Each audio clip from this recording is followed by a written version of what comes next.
Space. The final frontier of man. You've tried to get there, and while you have, you couldn't quite figure out how to stay there.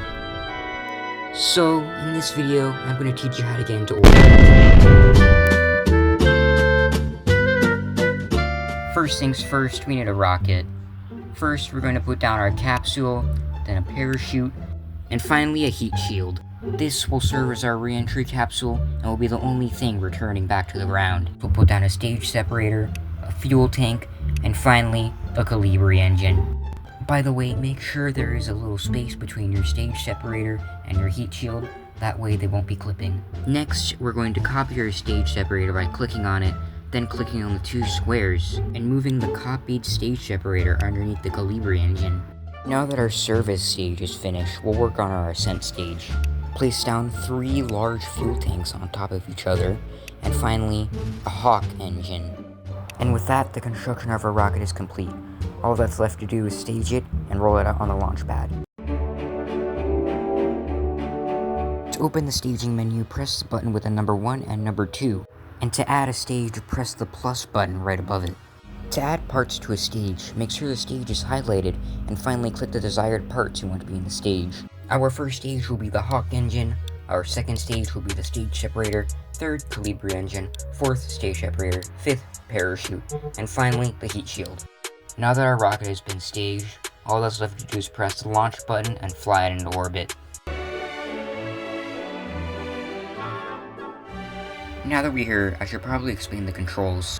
The 2 arrows at the bottom turn the craft counterclockwise and clockwise respectively. The bar at the left controls the throttle. The 1 and 2 button lets you see your staging. The arrow button next to it activates the next stage. And the on and off button turns your engines on and off. With that, we'll press the stage button to activate our engines, set our throttle to full, and turn our engines on. Oh, and one last thing. The number at the top left corner shows the most optimal angle to be facing. If it displays a negative number, that means you're going left. If it displays a positive number, that means you're going right. It's a good practice to always orbit right, since everything in this game orbits right. So if it displays a negative number, ignore it and go right. Anyways, now that you know what the number at the top left corner means, just glance at it ever so often, and adjust your craft accordingly.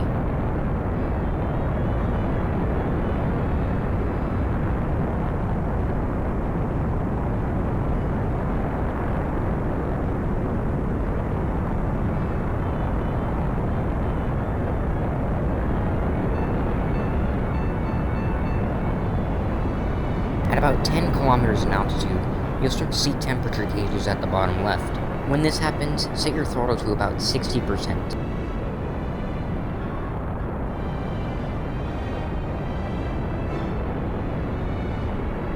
When your flight assist says to point 75 degrees, open your map. The white arrow shows your craft in its current orientation.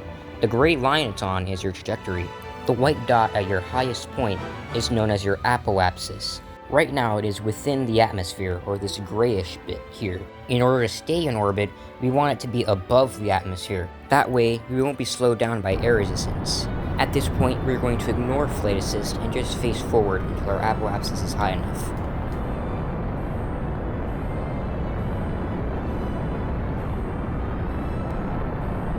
When your apoapsis is sufficiently high, cut the engines and coast to space. You can speed up and slow down time by pressing the arrow buttons above telemetry.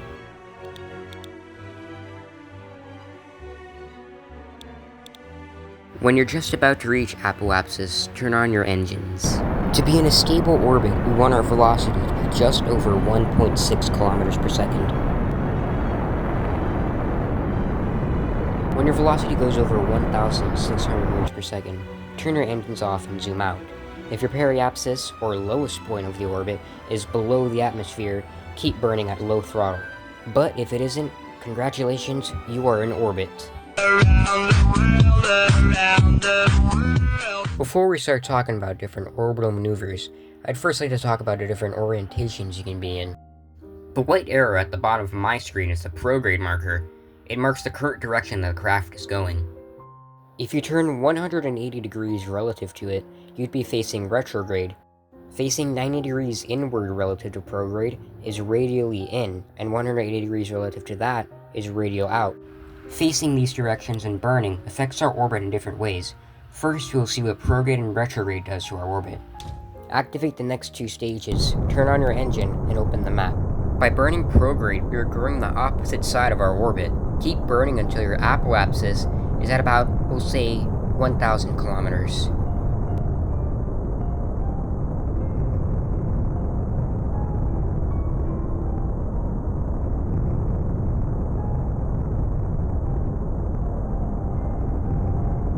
If you can't get your apoapsis exactly right, don't worry about it. Time warp to apoapsis and do the same thing until your periapsis is at about the same height.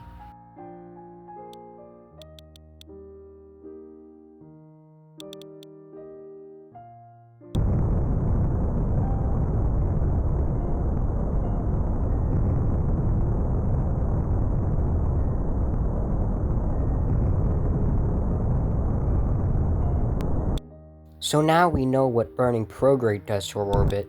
Let's do a few orbits around the Earth and see what retrograde does.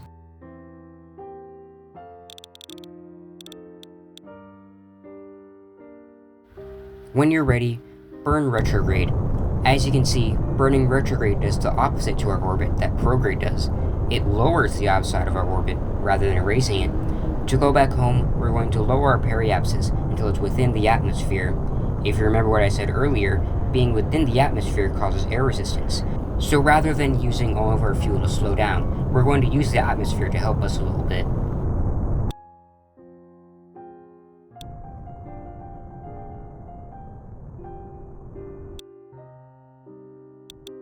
When your periapsis is at about 10 kilometers, time warp until you're just about to enter the atmosphere and face radially out.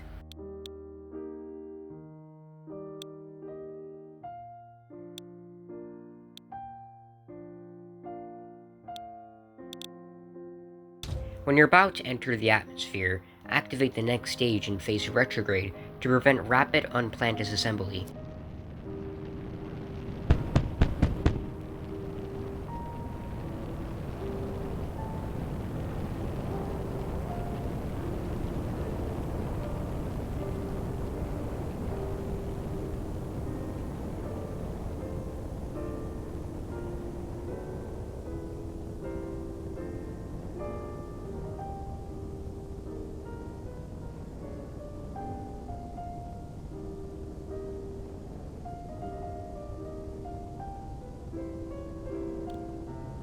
When you're about 500 meters up, activate the next stage to deploy the parachute, and when it's fully deployed, activate the next stage to detach the heat shield.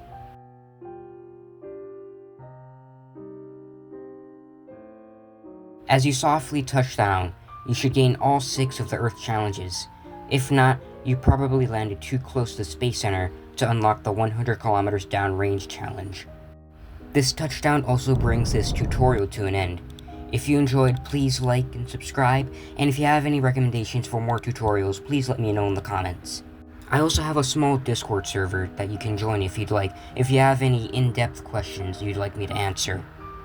Thanks for watching, and I'll see you in the next one.